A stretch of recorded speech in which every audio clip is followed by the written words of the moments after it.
Shining bright above you, night breezes seem to whisper.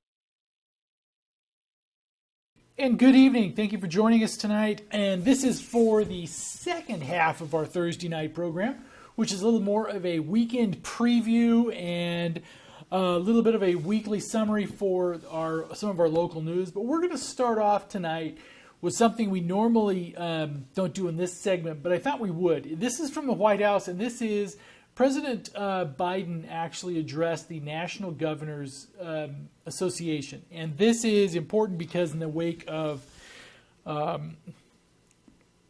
COVID, etc., and this is also his first time doing it. This is not a long piece of video, but we thought we would run this. And this is President Biden's first address to some of the national governors. We're going to run this little piece, and then we will be back with a lot of local news stuff and everything else to finish out this half hour. So we're going to run to this piece, and we will be right back. And thanks for thanks for joining us. This is President Biden participates in National Governors Association's winter meeting. From National Governors Association Chairman, Governor Andrew Cuomo of New York, and the President of the United States, Joseph R. Biden. Thank you. On behalf of all the governors, it's my pleasure to welcome our new president and a dear friend to the National Governors Association 2021 winter meeting. Traditionally, the president has been invited to address the governors at their winter meeting, and the president would often be kind enough to invite us to join him at the White House. Of course, that was in the pre-COVID world. However, we do miss our White House visit, Mr. President, and we look forward to a possible invitation next year, fingers crossed, and maybe even an extra special meal to make up for the absence. Of course, I would recommend Italian food, but the way the NGA operates, I'd have to put that up for a vote. Let us begin by thanking you, Mr. President, for your true spirit of partnership. Governors have been on the front lines of COVID for the past year. Many of us have felt that we did not always get the federal support we needed. You reached out to us right after your election for our first meeting. We then had a second meeting just as you were taking office. Your promise of an ongoing functional partnership has already come to fruition. Our weekly calls with Jeff Zients and his COVID team are truly extraordinary. They are genuine discussions and they are problem-solving sessions, and they've made real progress. Mr. President, we thank you not just for your effort, but even more for the results you have achieved. We understand the difficult situation you inherited upon taking office. You had a country anxious for vaccinations, and that when you went to the cupboard, it was all but bare. You have made amazing progress in securing enough vaccines so Americans now know that July is a workable timetable. Certainty quells anxiety. In the meantime, you have secured enough vaccines to increase our state allocations by 70% just since you were elected. You successfully provided the states with 100% FEMA reimbursement through your executive action, which makes an enormous difference on the ground. And finally, and perhaps most importantly, after years of lobbying by the NGA, you proposed $350 billion in direct, unrestricted aid for states and localities. We sincerely thank you. We stand ready to help you pass the American Rescue Plan. And please just tell us how we can help. And we also stand ready to help you pass a national infrastructure bill. Real federal infrastructure investment has been promised many times before. Indeed, by at least 5 former administrations. Some have said that we have airports that look like they are in a third world country. And they are right, Mr. President, I remember. But we believe that you can get it done, and that now is truly the time to do it because the nation needs it. We stand ready as your partners, shovels poised to hit the ground. So, governors, let's give a warm welcome to the 46th President of the United States, President Joseph Biden. Thank you very much. Thank you, Andrew. I appreciate it a lot. Appreciate your friendship. Let me start by saying, guaranteed, if we're able to, we'll not only have you next year at this time for the Governor's Conference, but we'll have whatever food you want. We can go around each one of you. We just order individually. But all kidding aside, I'm anxious to see you. I wish you could all be here because it's much better. We all do better when we're able to look each other in the eye and know what we're talking about. But thank you. Some of you have been here in the meantime, but I hope to have the Governor's Conference here next year, God willing. You know, I've been talking to several of you quite a bit lately. And as you know, we've approved disaster declarations in Texas, Oklahoma, and Louisiana. In Texas, FEMA was already on the ground providing support for COVID-19 vaccination efforts, so they were able to move quickly to supply generators, food, blankets, and most importantly, water. And Governor Abbott, I don't want to ruin your reputation, but I look forward to coming down tomorrow to Houston to be with you. And I want you and the residents to know that we're here to provide the federal assistance you need to support your state, your local and tribal response efforts. And it's clear that even when the immediate crisis passes, there's going to be more work to be done to help constituents recover. And my administration will be there every step of the way with you because when people in this country need help, they're not Democrats or Republicans, they're all Americans. And people who need work, they're the people getting sick from COVID and people facing eviction, people going hungry, people struggling with opioid crisis, and people need broadband. They're not Democrats or Republicans, they're our fellow Americans. And I think the whole spirit of this Governor's Conference and our administration is changing the attitude a little bit about how we deal with one another. At least I hope so. As governors, you know this. You know that you have one job, and that's to deliver. You're in the front lines. I overuse that phrase, but it's hard to overuse it. And as the saying goes, you're the laboratories of democracy. Your challenges can prove to be lessons for everybody. Your successes can prove to be a model for everybody.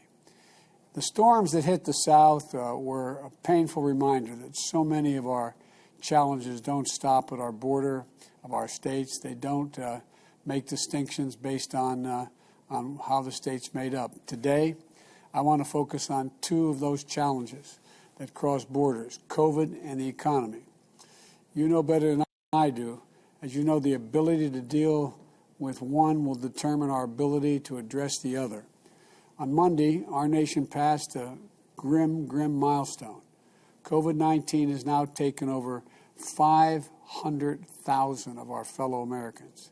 That's more than died in World War I, World War II, and the Vietnam War combined. And most governors, that's more than the population of your largest cities in your state or your territories. Gone. And as a country, we have to remember those we lost, but particularly those who were left behind. But as we remember, we also have to act to end the politics of misinformation that has divided families, communities, and the country, and that has cost too many lives already. We have to fight this together as one, to state the obvious. I know you all know this. As a friend of mine, you say you not only understand me, you overstand me. We're the United States of America, and this cruel winter's not over. If we come together, we can usher a more hopeful spring. We can usher it in, and that's what we're working to do together. As you know, I came in office, I set a goal, which was mocked for by some, none of you, but by some. I set a goal of saying we're going to do 100 million shots, get 100 million shots in people's arms in my first 100 days as president. I directed Jeff Zients, my COVID response coordinator, to lead my administration and work with vaccine manufacturers to buy more vaccines and speed up delivery. We used, as some of you have suggested, the Defense Production Act to speed up supply chains for key equipment like fill pumps and filters, which have helped increase vaccine production. We've increased vaccine allocations, as Andrew said, the governor said, to your states by almost 70% since coming into office, whatever number of days ago it's been, 37 or something like that. We secured enough vaccine to supply 300 million Americans, 300 million, to take care of all their needs in terms of vaccination by the end of July. And we've all seen in the news that Johnson & Johnson vaccine is, if the FDA approves the use of this new vaccine, we have a plan to roll it out as quickly as Johnson & Johnson can make the vaccine. Of course, it's not just getting the vaccines, it's getting the vaccines into arms. And this is another place where your work and our partnership is making a big difference.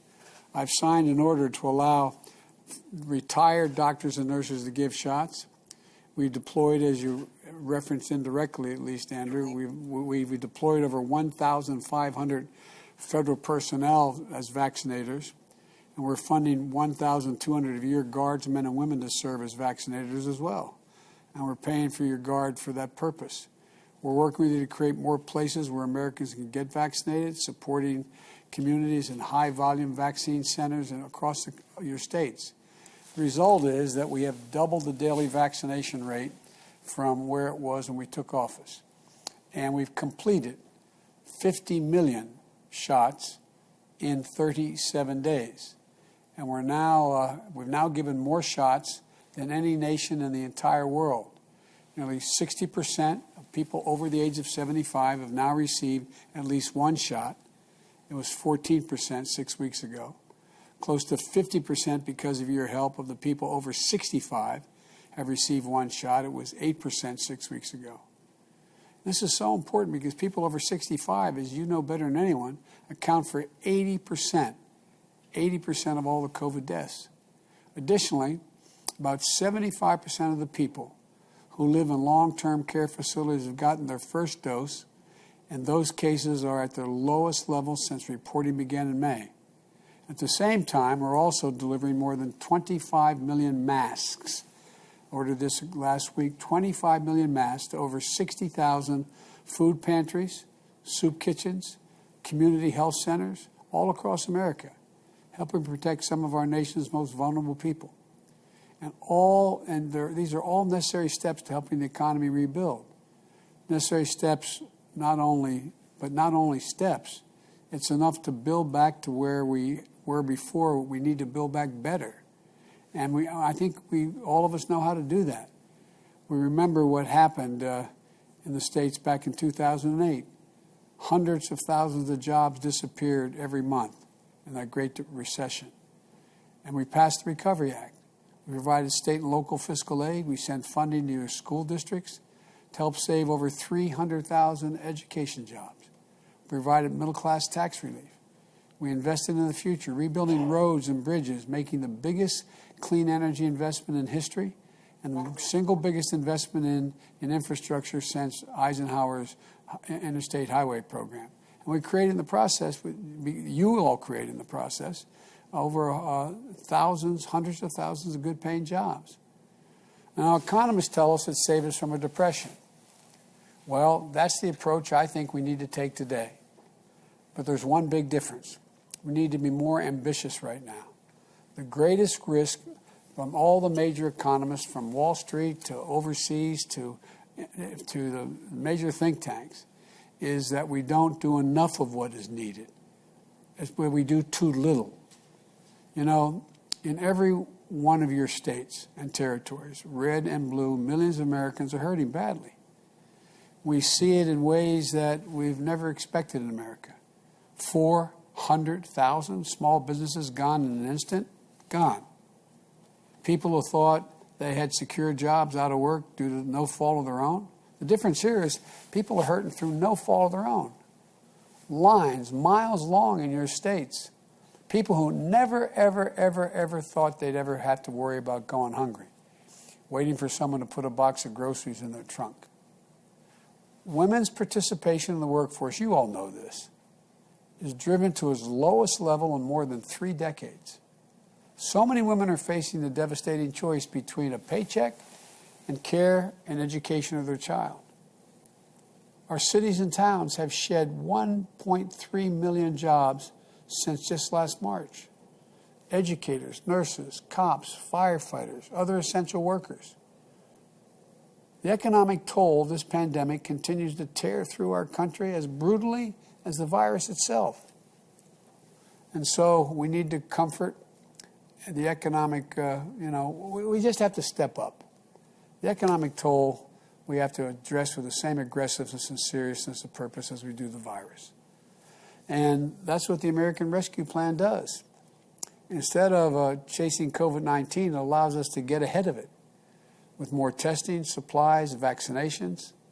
It gets our kids back to school safely. Many of you are already doing that, so students can catch up in learning they've lost, and parents can finally catch a break. The American Rescue Plan finishes the job of getting a total of $20,000 in direct payments to people. Getting direct relief to people is a lifeline for them and bumps our economy in a higher gear. And there's more to the American Rescue Plan, and much more it will do. Provide flexible aid to your cities and states to help essential workers stay in the job and essential services keep going. It provides rent relief, food and nutrition, assistance to millions of children and families facing hunger. And the American Rescue Plan also expands access to affordable child care that's going to enable parents, particularly mothers, to get back to work. It provides assistance to mom and pop small businesses that are the engines of our economic growth and the glue of our communities. And it covers the cost of paid leave for businesses whose workers are sickened by COVID-19, and it fills an important gap in our nation's safety net that helps reduce the spread of the virus. I could go on. I'm probably already going on too long, but you know a lot of it already, because the plan was created to include many of the things you have individually and collectively asked me for in recent conversations. The bottom line is the American Rescue Plan meets the moment.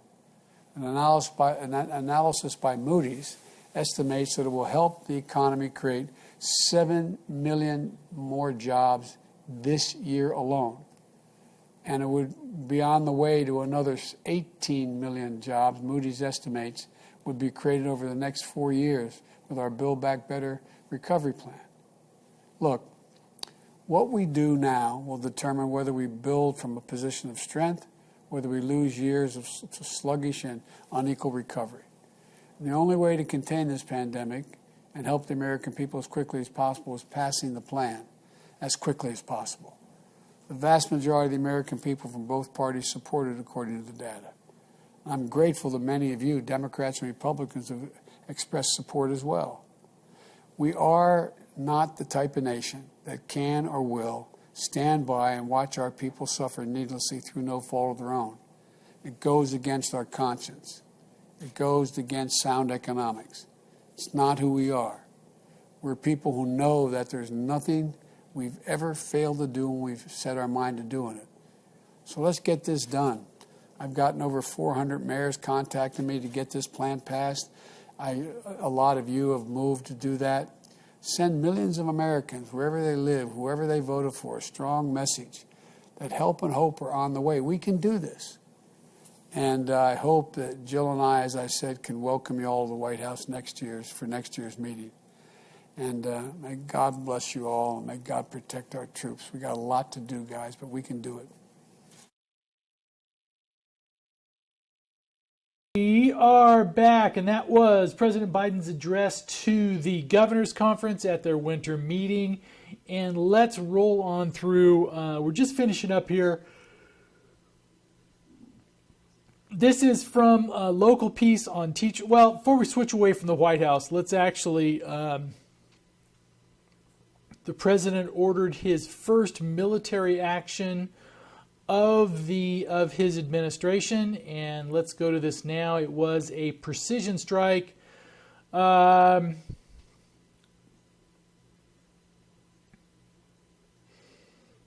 go down through the actual details of it. U.S. conducts defensive precision strike against Iranian-backed militants. At President Biden's directive, U.S. military forces earlier this evening conducted airstrike against infrastructure utilized by Iranian-backed militant groups in eastern Syria. These strikes were authorized in response to recent attacks against American and coalition personnel in Iraq and ongoing threats to those personnel. Specifically, the strikes destroyed multiple facilities located at a border control point used by a number of Iranian-backed militant groups, including Hezbollah, NKSS,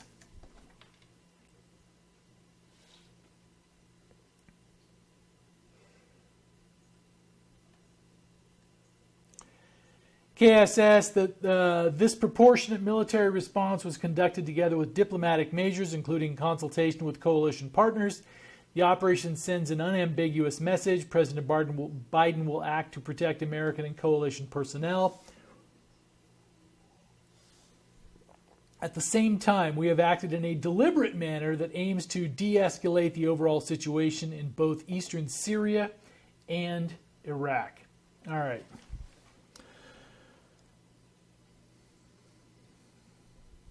Now let's switch gears a little bit.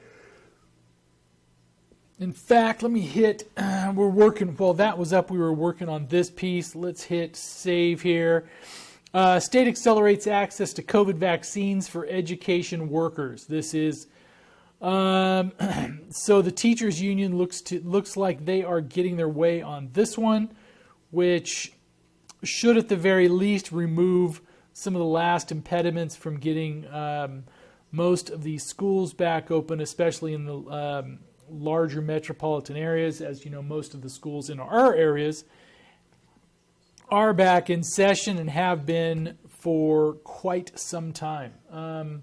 So let's see here. Let's run down through it, and then there we go. The other major story today was the Dow. Dow was down significantly. Bond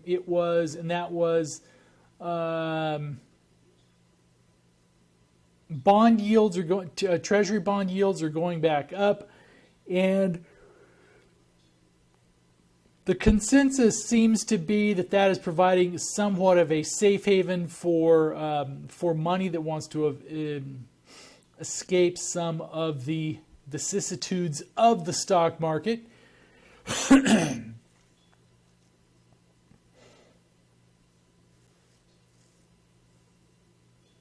Okay, here we go. This is the piece from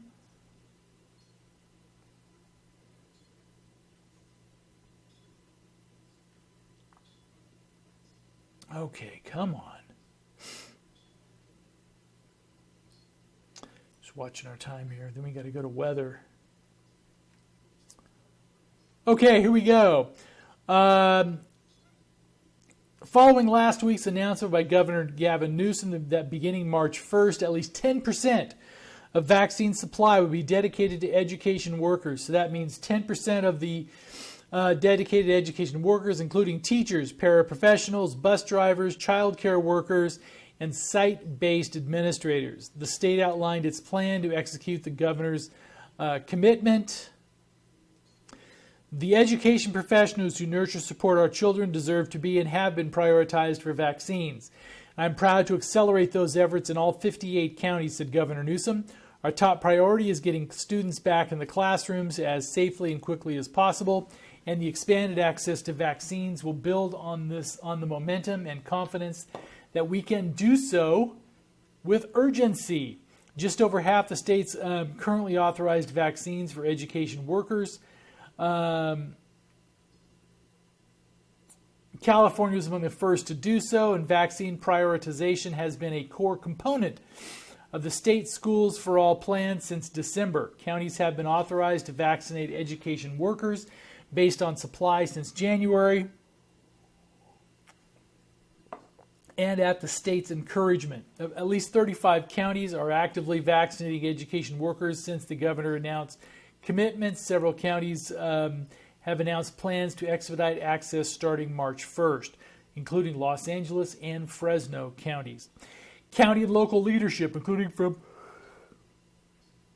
county offices of education, is foundational. The state plan serves to supplement, not supplant, those efforts to ensure communities throughout the state are prioritizing education workers. The state will true up local efforts to up to 10% minimum through the dedicated access to myturn.gov. Education workers will receive up to 75,000 single-use codes statewide to make an appointment to be vaccinated. The state is also prioritizing education workers for vaccination through state federal vaccination sites at California State University, Los Angeles, the Oakland Alameda Coliseum. The Oakland and Los Angeles sites will conduct 2 dedicated vaccine drives per week for the next 2 weeks for education workers. Almost done here. Vaccines will be directed to counties and school communities weighted by equity, including the proportion of students from low-income families, English learners, and homeless youth. In turn, education workers will qualify for vaccine prioritization based on occupational health exposure, whether they are currently reporting or will immediately report in person. For more information about safe returns to in-person instruction, please visit schools.covid19.ca.gov.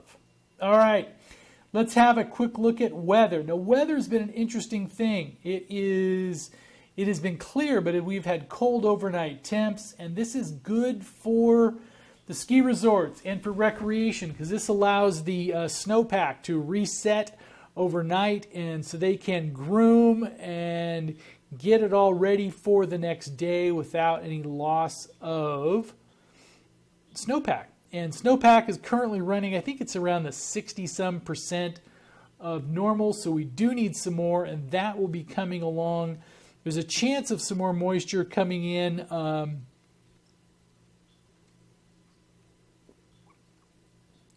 next week, but let's have a quick look at that, and let's see. Let's roll along with this one, and we would also like to thank Fox Security and Communications for being one of our sponsors for our weather page and weather service. We'd like to thank them, and here we go. Let's roll on to weather. All right. This, as many of you know, our weather is arranged by altitude. It is arranged for, let's say, above the 6,000 foot band, then we drop down to the mid-slope band, and then the lower slope, Highway 49, and then the lake country. So, for above 6,000 feet, what are we looking at? This is for Bear Valley, Lake Alpine, Kirkwood, Kennedy Meadows, Pinecrest, Dodge Ridge areas, etc. 22 for the low tonight, 41 for tomorrow. Low of 20 on Friday night, 36 for the high on Saturday.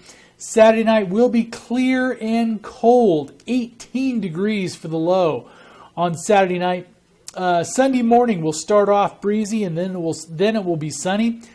High of 40 degrees, Sunday night 21 degrees, high of 41 on Monday, and then a chance of precipitation and rain and snow comes back in on Monday night.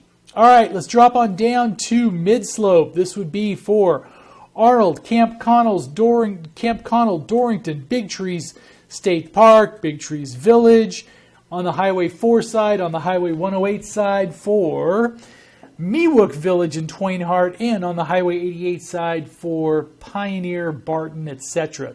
33 for the low tonight, 50, 32, 48, 32, 50, 34, 49, and then chance of rain and snow coming back in on Monday night.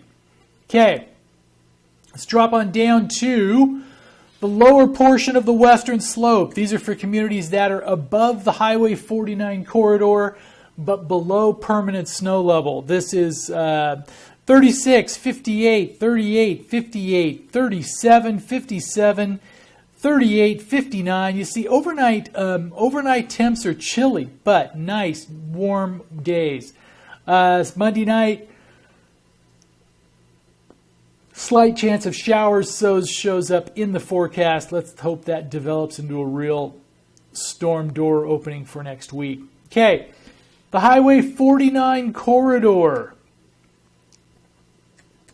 Cedar Creek, Jackson, McCollum Hill, San Andreas, Angels Camp, and Sonora.